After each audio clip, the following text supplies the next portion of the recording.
Hello guys and welcome back to the channel of Radhe Krishna legal aid foundation. आज हम बात करेंगे टीचर्स के इन सर्विस बेनिफिट्स के बारे में, specially the right to receive gratuity. अब ग्रेजुटी क्या होता है? ग्रेजुटी वो मॉनेटरी अमाउंट है जो हर एक ऑर्गेनाइजेशन अपने एम्प्लॉय को पे करता है under the payment of gratuity act 1972 जो 2009 में अमेंड हुआ था। ये ग्रेजुटी एम्प्लॉयज़ को उनके ऑर्गेनाइजेशन में दी गई सर्विसेज को अप्रिशिएट करने के लिए दी जाती है। As per the payment of gratuity act 1972, employees को ये ग्रेजुटी तब मिलती है जब उन्होंने कंटिन्यूसली कम से कम 5 साल तक काम किया हो। और क्योंकि ये इन सर्विस बेनिफिट है, तो ये एम्प्लॉयज़ को उनके सुपरएनुएशन, रिटायरमेंट, रेजिग्नेशन या उनकी डेथ या डिसेबलमेंट जो कि एक्सीडेंट या डिजीज से हुआ हो उस समय पर मिलती है। ऑनरेबल सुप्रीम कोर्ट के सामने बहुत समय से ये मुद्दा पेंडिंग है कि क्या टीचर्स जो एजुकेशन इंस्टीट्यूशंस या स्कूल्स में काम करती हैं, क्या उनको section 2 of payment of gratuity act 1972 के अंडर एम्प्लॉय माना जाता है या नहीं। रिसेंटली 29 अगस्त 2022 को ऑनरेबल सुप्रीम कोर्ट का ये फैसला आया कि ये टीचर्स एम्प्लॉयज़ की डेफिनेशन में आती हैं एंड स्कूल्स एजुकेशन इंस्टीट्यूशंस उन्हें ग्रेजुटी पे करना के लिए बाउंड है, क्योंकि ग्रेजुटी मिलना टीचर्स का अधिकार है। इस लैंडमार्क जजमेंट की फर्दर डिटेल्स मेरी colleague miss Tripti Gola advocate देंगी। फ्रेंड्स, ऑनरेबल सुप्रीम कोर्ट ने अपनी recent judgement independent schools federation of India versus union of India में इंडिया के टीचर्स को बहुत ज़रूरी और डिमांडेड रिलीफ देते हुए ये कहा है कि टीचर्स को उनके ग्रेजुटी के रिसीव करने के अधिकार से डिप्राइव नहीं किया जा सकता है, जिसकी पेमेंट उन्हें एजुकेशनल ऑर्गेनाइजेशन के किसी और एम्प्लॉय की तरह ही मिलने का अधिकार है। इस जजमेंट में सुप्रीम कोर्ट ने ministry of labour and employment government of India के 3 अप्रैल 1997 को जारी किए गए नोटिफिकेशन पर रिलाय किया है, जिसमें कि पेमेंट ऑफ ग्रेजुटी एक्ट के प्रोविजंस को सभी एजुकेशनल इंस्टीट्यूशंस जिसमें 10 या 10 से ज़्यादा एम्प्लॉयज़ हैं उन सभी पर एप्लीकेबल किया गया। Further, in the said judgment, reference was made to the Payment of Gratuity Amendment Act 2009, जिसमें इस एक्ट के सेक्शन 2 को अमेंड किया गया एंड सेक्शन 13A को इंसर्ट किया गया। अमेंडमेंट एक्ट 2009 का मेन ऑब्जेक्ट ये है कि ये एक्ट पार्लियामेंट ने Ahmedabad private primary teachers association case को नज़र में रखते हुए पास किया था।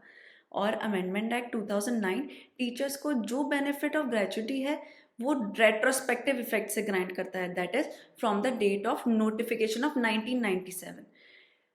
It is very unfortunate that 2009 में पेमेंट ऑफ ग्रेजुटी एक्ट के अमेंडमेंट एंड सुप्रीम कोर्ट के जजमेंट के आने के बाद भी, यानी कि इतनी क्लैरिटी के बाद भी, कुछ स्कूल्स अभी भी टीचर्स को मिलने वाली ग्रेजुटी को डिनाई कर रहे हैं।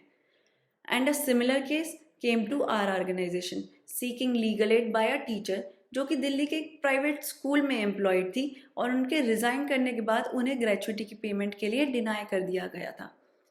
We conducted her matter pro bono in the honourable Delhi high court and got her gratuity from the said school. अब हमारे chief trustee mister Ajay Garg advocate जिन्होंने ये मैटर कंडक्ट किया वो इसके बारे में और बताएंगे।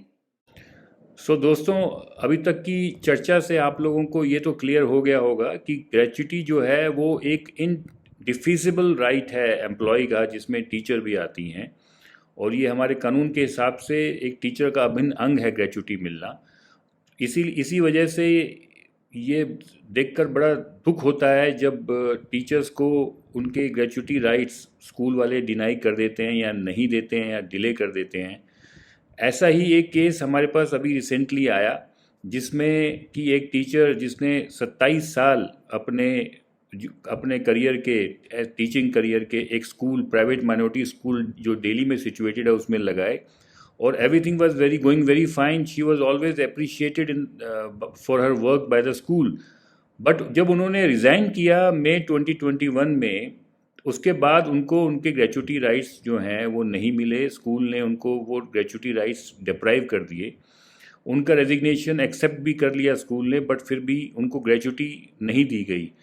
और ये टीचर जो हैं वो बेचारी 1 डेढ़ साल तक जो है इधर से उधर धक्के खाती रहीं, स्कूल को कांटेक्ट करती रहीं, उनको लिखती रहीं, रिमाइंडर देती रहीं कि उनको आप ग्रेचुटी उनको ज़रूरत है और उनको उनका अमाउंट दिया जाए। और ग्रेचुटी का अमाउंट कोई छोटा मोटा नहीं था, उनकी पूरी लेंथ ऑफ सर्विस में करीबन 10 लाख से ऊपर उनका अमाउंट ग्रेचुटी का बन चुका था। और जब वो पूरी तरीके से फ्रस्ट्रेट हो गई, रिजेक्ट हो गई, तो वो हमारी संस्था के पास, Radhe Krishna legal aid foundation के पास आई to fight for her rights.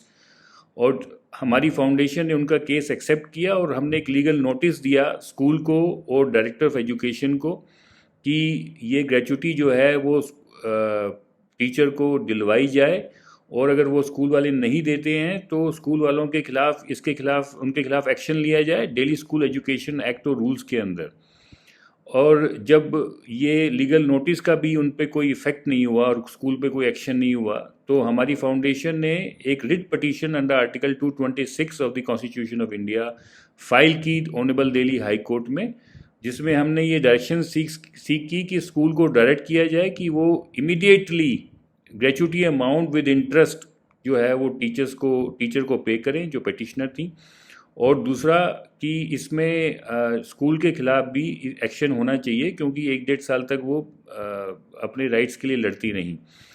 और as soon as the writ petition was filed, the school understood the implication of the same कि उनको कल कोर्ट में जवाब देना पड़ेगा और उनके पास कोई जवाब नहीं होगा। इसीलिए जो फर्स्ट हियरिंग थी केस की 11 नवंबर 2022 को, उन्होंने कोर्ट में खड़े होके ये स्टेटमेंट दे दी कि वो ग्रेचुटी अमाउंट देने को तैयार हैं। और इसीलिए फिर कोर्ट ने उनको ऑर्डर किया कि वो इमीडिएटली इनको टीचर को उनका ग्रेचुटी अमाउंट दें। और इसके अलावा कोर्ट ने ये भी ऑर्डर किया कि अगर अमाउंट जो ग्रेचुटी अमाउंट वो देते हैं वो जो टीचर की उम्मीद से कम है या कुछ कैलकुलेशन में फ़र्क है, तो टीचर जो हैं, जो पेटिशनर हैं, वो डायरेक्टर ऑफ एजुकेशन को अपना रिप्रेजेंटेशन दे सकती हैं और डायरेक्टर ऑफ एजुकेशन उस पर काम करेगा, उस पर एक्शन लेगा स्कूल के खिलाफ। और उसके बाद भी कुछ नहीं होगा तो वो कोर्ट वापस से आ सकती हैं इस अपने राइट्स के लिए। तो दोस्तों, ये जो ऑर्डर है ये बड़ा इम्पोर्टेंट ऑर्डर है जो अभी रिसेंटली पास हुआ है 11 नवंबर 2022 को, जिसका सारा डिटेल हमारे चैनल पे है। और आई होप कि ये जो भी टीचर्स हैं, अगर कोई जिनको उनके राइट्स, ग्रेचुटी राइट्स स्कूल्स नहीं दे रहे हैं दिल्ली में या दिल्ली से बाहर इंडिया में कहीं पर भी, तो वो अपने राइट्स के लिए लड़ सकते हैं और इस डिस्कशन का और इन जजमेंट्स की मदद ले सकते हैं। और अगर किसी भी समय हमारी ज़रूरत की उनको हमारी हेल्प की ज़रूरत हो तो we are always there to fight for their rights. Thank you very much. जय हिंद।